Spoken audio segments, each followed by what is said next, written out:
kasih pimpinan. Pendapat akhir mini fraksi Partai Golkar, Dewan Perwakilan Rakyat Republik Indonesia atas rancangan undang-undang tentang anggaran pendapatan dan belanja negara APBN tahun anggaran 2021. Dibacakan oleh Hamka BKD, anggota DPR RI A341 Daerah Pemilihan Sulawesi Selatan 1. Assalamualaikum warahmatullahi wabarakatuh. Salam sejahtera untuk kita semua. Om Swastiastu, Namo Buddhaya, salam kebajikan. Yang terhormat pimpinan Badan Anggaran Republik Indonesia, DPR Republik Indonesia, yang terhormat Menteri Keuangan beserta jajarannya, yang terhormat Menteri PPN, Kepala Bappenas, yang terhormat Menteri Hukum dan Hak Asasi Manusia, yang terhormat Gubernur Bank Indonesia, serta hadirin yang kami hormati. Pertama, mari kita panjatkan kepada Tuhan Yang Maha Esa atas kesempatan yang masih diberikan kepada kita untuk duduk bersama melaksanakan suatu tugas kenegaraan, yaitu menyelesaikan Undang-Undang APBN 2021. Mudah-mudahan pertemuan ini membawa manfaat untuk semua rakyat Republik Indonesia. Saya tidak akan membaca pengantar dan sebagainya. Izinkan saya membaca poinnya saja, pimpinan dengan Ibu Menteri dan Pak Menteri. Pimpinan sidang dan hadirin yang kami hormati, setelah mencermati pembahasan Undang-Undang RUU APBN tahun 2021, fraksi Partai Golkar berpendapat sebagai berikut. A. Dari sisi indikator makro, fraksi Partai Golkar dapat memahami bahwa menentukan asumsi makro untuk tahun 2021 di tengah tingginya tingkat ketidakpastian seperti saat ini merupakan sebuah tantangan yang tidak mudah. Hal ini karena indikator-indikator perekonomian 2021 sangat bergantung pada realisasi asumsi dan target APBN 2020 yang juga masih diliputi ketidakpastian hingga akhir tahun. Oleh karena itu, fraksi Partai Golkar mengapresiasi optimisme pemerintah dalam menetapkan asumsi pertumbuhan ekonomi pada 2021 sebesar 5,0%. Tingkat inflasi 3,0%, nilai tukar rupiah 14.600 per dolar Amerika Serikat, serta tingkat yield SBN 10 tahun di angka 7,29%. Fraksi Partai Golkar juga mengapresiasi optimisme pemerintah dalam menetapkan Indonesian Crude Price ICP di level 45 dolar Amerika Serikat per barrel. Target lifting minyak bumi sebesar 705.000 barrel per hari, serta lifting gas sebesar 1.007 juta barrel setara minyak per hari. Sikap optimisme pemerintah ini sangat dibutuhkan untuk menjaga confidence pasar, masyarakat dan dunia usaha di tengah kontraksi ekonomi akibat pandemi. 2. Terkait inflasi, fraksi Partai Golkar meminta pemerintah untuk terus menjaga harga-harga komoditas yang diatur, terutama di sektor energi seperti tarif listrik, LPG, dan BBM. Stabilnya harga komoditas energi diharapkan dapat menjaga daya beli masyarakat terhadap komoditas-komoditas yang mengalami penurunan permintaan hingga mengalami deflasi. Realisasi target inflasi 3% ini akan sangat berpengaruh pada pencapaian target pertumbuhan ekonomi. 3. Nilai tukar petani atau NTP dan nilai tukar nelayan atau NTN yang merupakan indikator penting pembangunan disepakati pada kisaran 102 hingga 104. Fraksi Partai Golkar meminta pemerintah bersungguh-sungguh dalam merealisasikan target yang telah disepakati. Ini mengingat pada kuartal kedua tahun 2020 NTP sempat terkoreksi hingga di bawah angka 100. Program kartu tani yang diharapkan dapat meningkat, NTP perlu dilaksanakan dengan sebaik-baiknya. Untuk itu, pemerintah harus terus memonitor kesiapan 3 bank himbara sebagai pelaksana distribusi kartu petani. Kesejahteraan petani dan nelayan harus menjadi prioritas karena berkaitan erat dengan ketahanan pangan yang menjadi kunci suksesnya bangsa ini melewati masa-masa sulit di tengah pandemi. B. Di sisi penerimaan belanja negara. 1.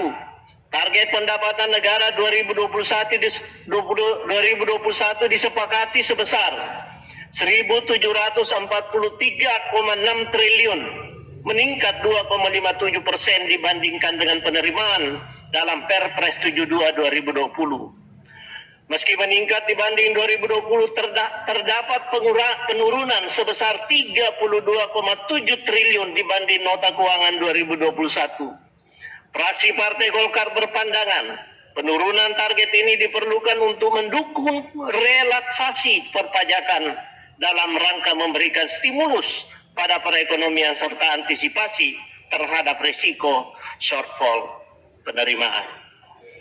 Untuk menghindari risiko shortfall yang lebih dalam, fraksi Partai Golkar mendukung pemerintah untuk melakukan perluasan basis pajak pada sektor yang selama ini belum tersentuh seperti ekonomi digital serta sumber-sumber potensi penerimaan lainnya. Namun demikian, ekstensifikasi perpajakan tersebut sedapat mungkin tidak menyasar sektor UMKM serta masyarakat golongan menengah ke bawah. 2. Belanja negara tahun 2021 disepakati sebesar 2.750 triliun atau meningkat 0,39% dari belanja negara dalam Perpres 72 2020.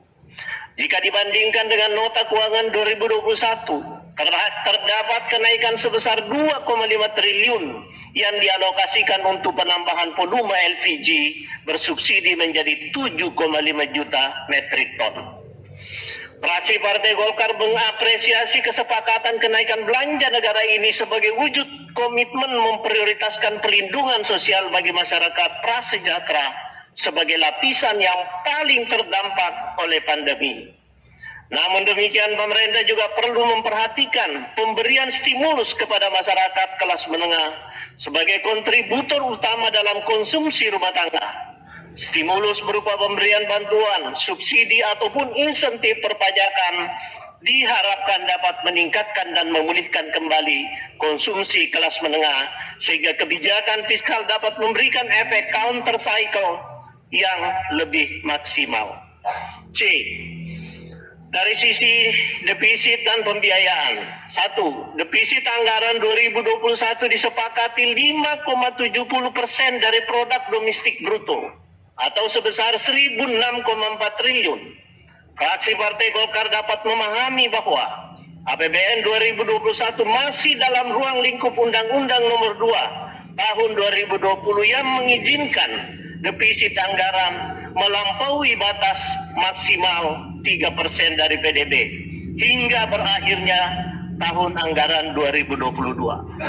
Dalam pasal 2 ayat 1 huruf A disebutkan bahwa penyesuaian besaran defisit kembali ke batas maksimal dilakukan secara bertahap atau dapat diartikan bersifat regresif.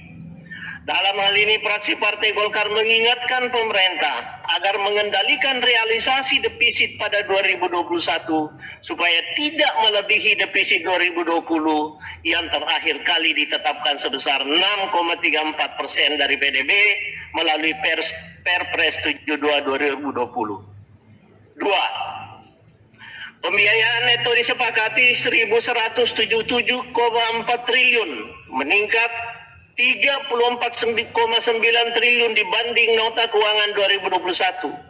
Tingginya angka pembiayaan neto ini menggambarkan betapa besarnya beban fiskal dalam membiayai pelaksanaan anggaran. Oleh karena itu, fraksi Partai Golkar mendukung skema burden anggaran yang karena burden sharing antara pemerintah dan Bank Indonesia untuk dilanjutkan hingga tahun 2022. Namun demikian, fraksi Partai Golkar meminta pelaksanaan burden sharing tersebut harus disertai dengan mitigasi risiko yang seksama di pasar keuangan, khususnya di pasar surat berharga negara atau SBN. Fraksi Partai Golkar juga meminta kepada pemerintah dan Bank Indonesia agar terus mengupayakan bauran kebijakan fiskal dan moneter yang lebih efektif dan efisien dalam menghadapi pandemi beserta dampak-dampaknya. Pimpinan sidang dan hadirin yang kami hormati, berdasarkan pokok-pokok pikiran yang telah kami sampaikan tadi, maka fraksi Partai Golkar dengan mengucapkan Bismillahirrahmanirrahim menyatakan menyetujui rancangan Undang-Undang tentang Anggaran Pendapatan dan Belanja tahun 2021 untuk disahkan menjadi undang-undang. Demikian pendapat akhir mini fraksi Partai Golkar. Semoga Allah Subhanahu wa Ta'ala, Tuhan Yang Maha Esa, senantiasa melimpahkan ridhonya kepada kita bersama dalam menjalankan tugas pengabdian kita kepada bangsa dan negara. Wabillahi taufiq wal hidayah. Wassalamualaikum warahmatullahi wabarakatuh. Jakarta, 25 September 2020. Pimpinan fraksi Partai Golkar Dewan Perwakilan Rakyat Republik Indonesia, Haji Kahar Musakir Ketua, ditandatangani Dr. Insinyur Adis Kadir Esa, MHum, Sekretaris, ditandatangani. Terima kasih.